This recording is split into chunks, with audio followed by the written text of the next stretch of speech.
So spray it on the apple trees, the leaves would fall off. Then you wash the apple and it's all gone with the idea behind it. That was back in the 30s and 40s, I believe. Didn't know people used to take this little tiny bits of the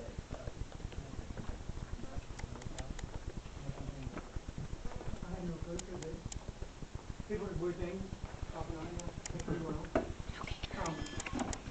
I know that down south where I grew up, getting back to the 30s and 40s, arsenic was sprayed on cotton fields when cotton leaves fall off.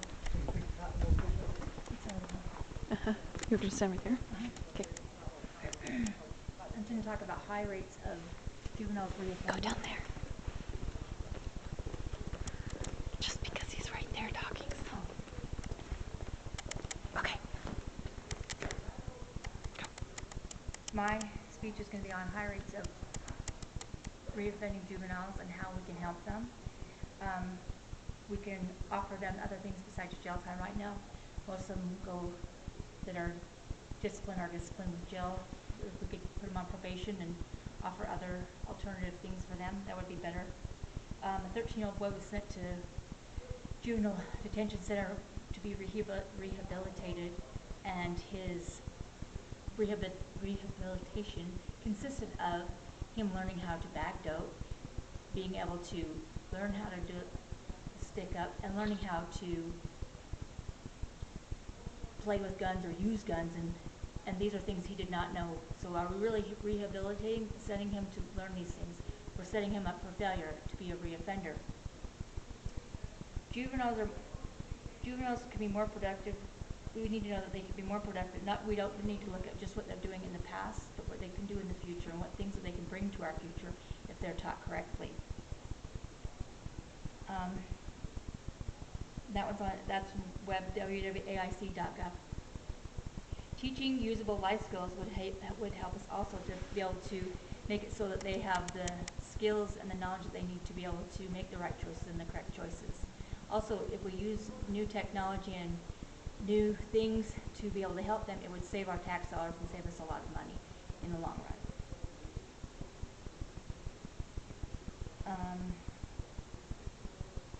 We need to have mentors.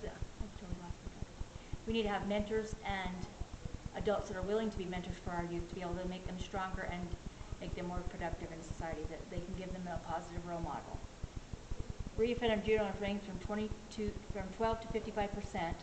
Journal of Justice.org says that this is such a wide range because we don't have one correct way of learning, or one correct way of saying who's a reoffender. Sometimes it's just from parole violation, sometimes it's from reoffending and hurting somebody from actually something else. But we don't have any one way of saying this is how they're being reoffended. So we don't have an exact repeat number of the percentage of reoffenders.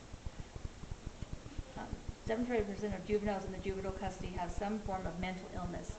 We need to be able to have the staff in the facility to be able to help those with mental illness.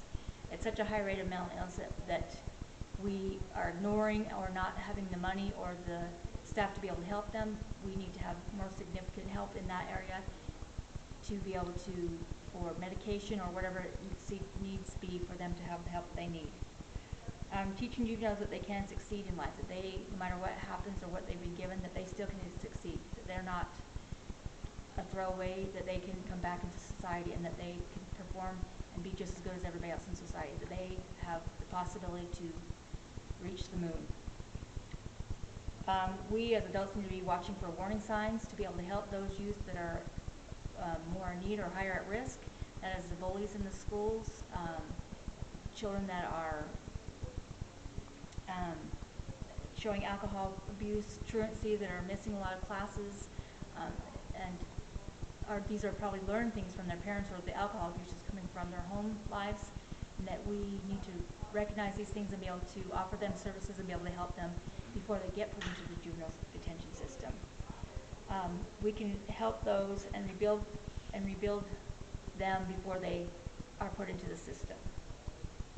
We need to teach them problem solving and how to be effective in solving their own problems and solving it the correct way. Teaching them how to know right from wrong. We think this is a basic skill, and many parents have not taught their children right from wrong. That this is something we need to teach the parents and the children We need to change their home lives, and not just change them and send them back into the same environment. If we do that, sending them into the same place that they just came out of and not making change in their homes will not help them. They will just reoffend and not be able to become successful citizens that we can teach from the ground up, from the parents to the children. We need to offer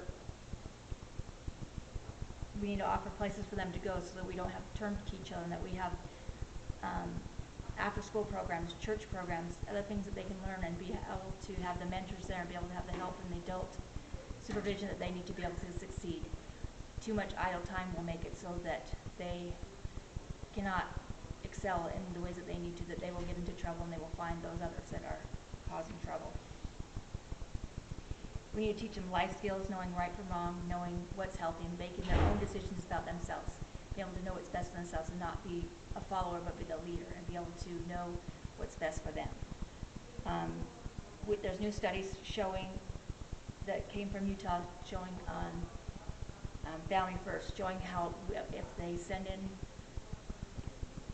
a paraprofessional to help the family first, that they can go in and help with the family. They spend 6 to 10 hours a week helping to the parents and helping them to interact, helping them to do problem solving, and helping them to know how to dissolve the problems that they have without fighting and yelling and screaming, that they can teach them and give them the skills that they need to be better parents and better children. This program has dropped reoffending by 15%, which may not sound like a huge percent, but almost everything else is a very minimal moving point within a percent or two, so 15% is a big jump. Teaching juveniles in their own homes makes them more comfortable, makes them on their own turf, and makes them relax and be able to be taught, and they're more eager to remember and learn these things. That's from duke.edu. Families, together they're taught family values. Having the parents be active in the child's rehabilitation is very important. It gives them, then they feel like they're part of it, part of helping their child to come back to society. And they're, not only do they help their child, but they learn in the process. They are both learning together. The cost for the programs for these type of things run $4,200 to $5,000 a year. The in-house ones that we do now, that we do inpatient care and outpatient care, runs $12,225 a year for one family, which saves us $6,700 in our taxes a year per family. We need to donate time, and we need to donate our services and help our youth now, help them today, and help them to become better citizens and be able to mentor them. That each of us as adults, if we could go in and help just one child, that we help one child, that will save one child from having to be in the system, and one child that could be more productive in our society.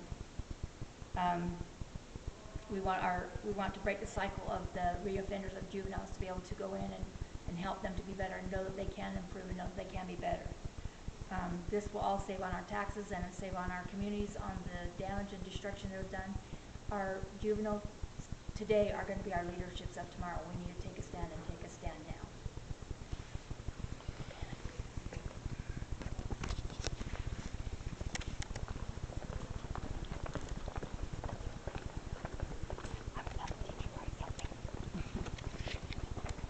Is that short-term and long-term thinking? If it's your house, you can be there for 50 years before it's evicted. But most apartment complexes don't stay in the same location very long. They're sold a lot. So then it's not an issue, just because they've been around long enough to deal with it. It's not harmful though, like for drinking water, hard water? Absolutely not. No. Absolutely not.